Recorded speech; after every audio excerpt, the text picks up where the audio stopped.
And welcome back. So recapping night number 2 of the Knoxville 360 Nationals and also looking at the current lineup for the Saturday portion, the finale of the Knoxville 360 Nationals, paying $20,000 to the winner and $500 to lead each and every lap. So wanted to talk about what happened last night very briefly and then look at the starting lineup, look at the B main lineup as well, and just kind of go over things before we get into the finale here tonight. So we'll start things off on the far side of the board with the results from yesterday. The top 15 finishers are on the board. Sam Hafertepe Jr. able to get the victory in the 15H. And he started from the pole, led every single lap, much like what we saw with Caleb Johnson.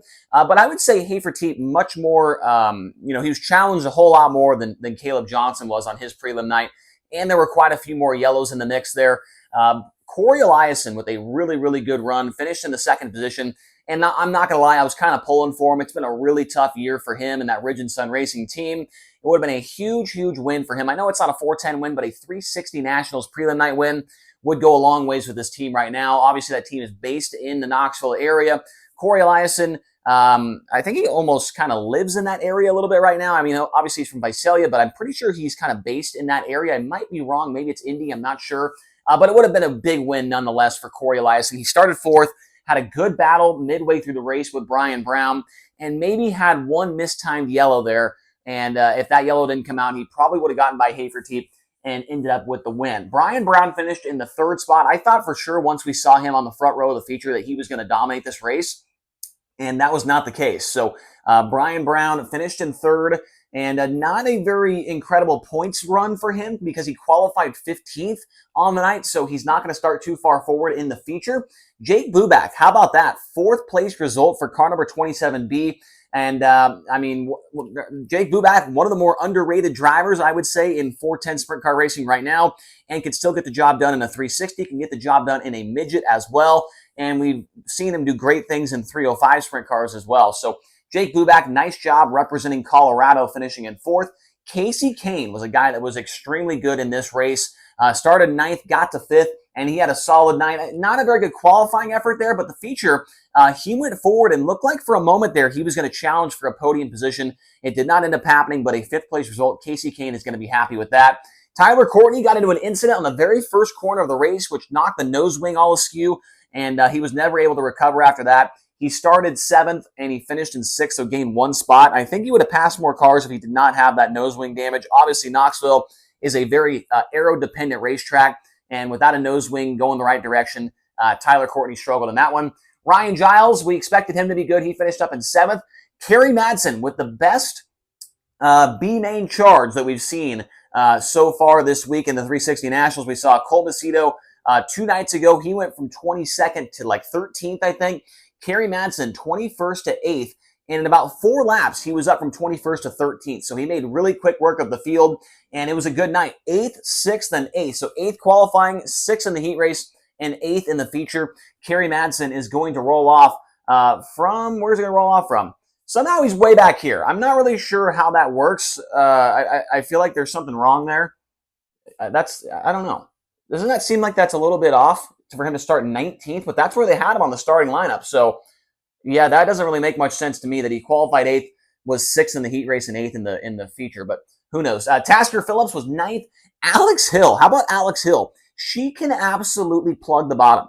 There is no doubt about that she was one of the best drivers all night at hitting the bottom on a consistent basis. And, we saw a couple of times, especially with Corey Eliason, he would almost, get up and launch off the berm. He'd get both left side tires up on the infield berm. It would get him all messed up and out of shape. And, that's tough to run the bottom there. I mean, that's one thing about Knoxville that is so much fun to watch is you can visually see from the broadcast, from the grandstands, you can see when somebody hits the bottom the right way. And it's very, it works out very well for them if they can make that happen. And Alex Hill was super good at the bottom last night. She finished in 10th. Carson McCarl, 11th. Skylar Prohaska is in the feature on Saturday night. He's in the feature tonight, and was kind of maybe a surprise that nobody thought was going to be in the show. But he's going to start from the 20th position in the feature tonight. Sawyer Phillips, 13th. Tim Schaefer, 14th. And I'm not sure.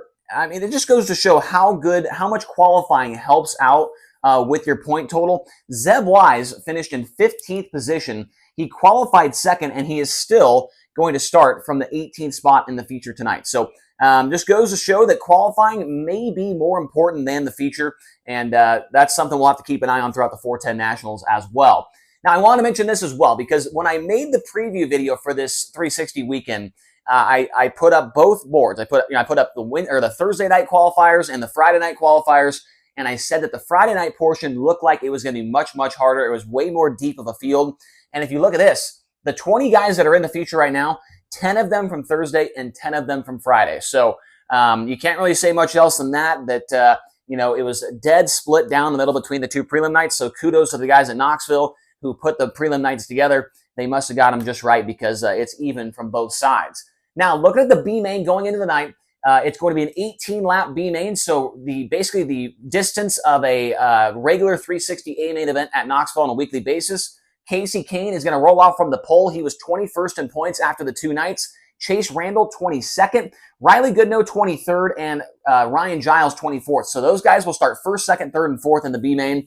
And it'll take 4 cars to the back of the feature. Also, other drivers that'll be in the B main, we've got Alex Hill, Seth Bergman, Sawyer Phillips, Hank Davis, Hunter Schoenberg, and Matt Jewell. So those are the first 10 starters in the B main. There's obviously going to be more guys behind them. Did not want to put all of them on the board, but those are a couple of names that are going to be in a good position to maybe transfer out of the B and go to the feature.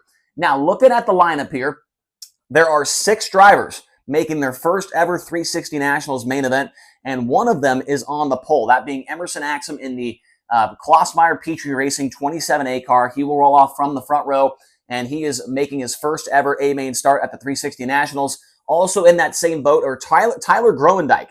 Groenendijk, and I'm probably surprised a lot of people. People probably did not know who Tyler Groenendijk was going into last night. After the heat race, he was on his way to a perfect score of 500 points. Quick time in qualifying. Got a little bit of a lucky break in his heat race when he was supposed to start 6th, and Scott Boguski did not make the start. He was in front of him, and Groenendijk still drove his way through the field there and won it from the 6th position. That's what they gave him the points for. And so he was on his way to a perfect score, but then he dropped back. I want to say he finished 16th or 17th in the feature, but still able to start 7th in tonight's main event. Cade Higday, another driver, making his first ever main event appearance along with Justin Peck, Cole Macedo, and Jake Bubak. So those 6 drivers are making their first ever main event appearances in tonight's 360 Nationals feature event.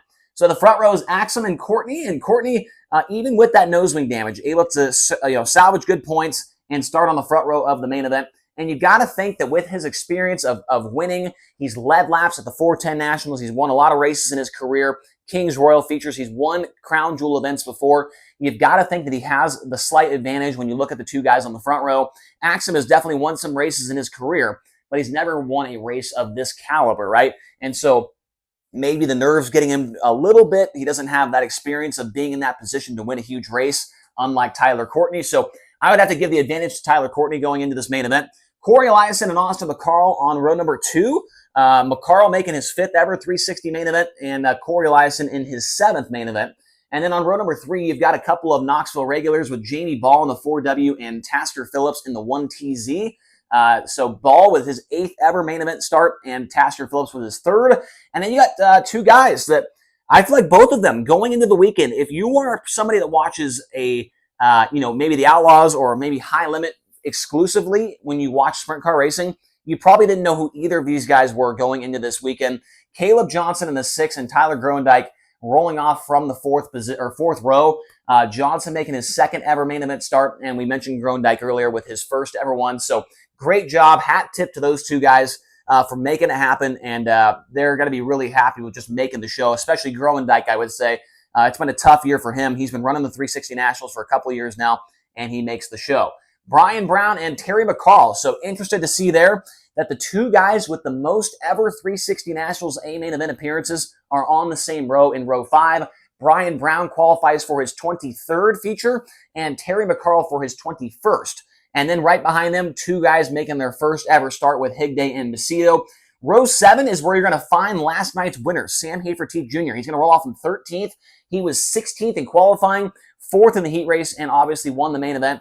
But you could tell that qualifying is such a huge part of the night. There are so many points up for grabs, 200 points to go quick time, and Hafertepe really missed out on an opportunity to start maybe in the first 3 rows with that poor qualifying effort. So your feature winners on the week are going to start from 8th and from 13th with Johnson and Hafertepe. Hafertepe next to Buback there in the 7th row. Row 8 is Justin Peck in the Hefner Racing 27H. And Matt Covington, let me see here. He is the lone, actually he is the one of 2 full-time ASCS drivers that are locked into the feature. The other one is of course Sam Hafertepe Jr. Matt Covington with his 3rd ever 360 feature event appearance, but his first since 2010, and he's been there every single year. So it's been 13, 14 years for Matt Covington since he's been in the main event the last time at the Knoxville Raceway. And then Aaron Reitzel, the odds-on favorite going into the weekend, is going to roll off from way back in the 17th position for this one in the Ridge and Sun Racing 87 car. 30 laps, I'm not sure if it's enough time for him to get up there, especially with all the good guys up in front of him. Zeb Wise, I still don't really understand how he made it, honestly. The 2nd place qualifying effort is what saved him last night after a 15th place result in the feature. And then Kerry Madsen, I just don't understand how he is this far behind. I'm going to have to double check and make sure that that's right because, I mean, I wrote it down off the Knoxville website, and that's what they had. Kerry Madsen starting 19th after he was 8th, 6th, and 8th. That just doesn't really make a whole lot of sense to me. And then he is next to Skylar Prohaska from the 20th position. So we'll have to wait and see tonight who will roll off and who will make the feature out of the B main event. If I were to look at this lineup right here and give you 4 guys, I think Casey Kane and Chase Randall are locks into the show. Ryan Giles, I think, is going to make it. And the final person to make the show, I'm going to go on a limb. And after watching her run the bottom last night, I'm going to go with Alex Hill. I think Six Nation Ontario, Canada's finest, Alex Hill is going to be the final driver into the show. She starts on the bottom for the B-main start. 18 laps. Can she hang on for that long? If she hits the bottom like she did the last night, then I think she's going to be in no problem. So those are my 4 drivers, Kane, Randall, Giles, and Hill. Who knows? Let me know who you think is going to transfer from the B-main down in the comment section below. Also, while you're down there, make sure to tell me who you think is going to win this feature. Hit the subscribe button, hit the like button, and we will be back. When will we be back? We're leaving for Knoxville tomorrow, so I might not have a recap until I get to the Knoxville Raceway, get all set up there in the motorhome that we are staying in with my grandfather-in-law and all that stuff, but we'll have a recap at some point coming out tomorrow. Thank you guys so much for watching. Enjoy the races tonight, and we'll talk to you again soon.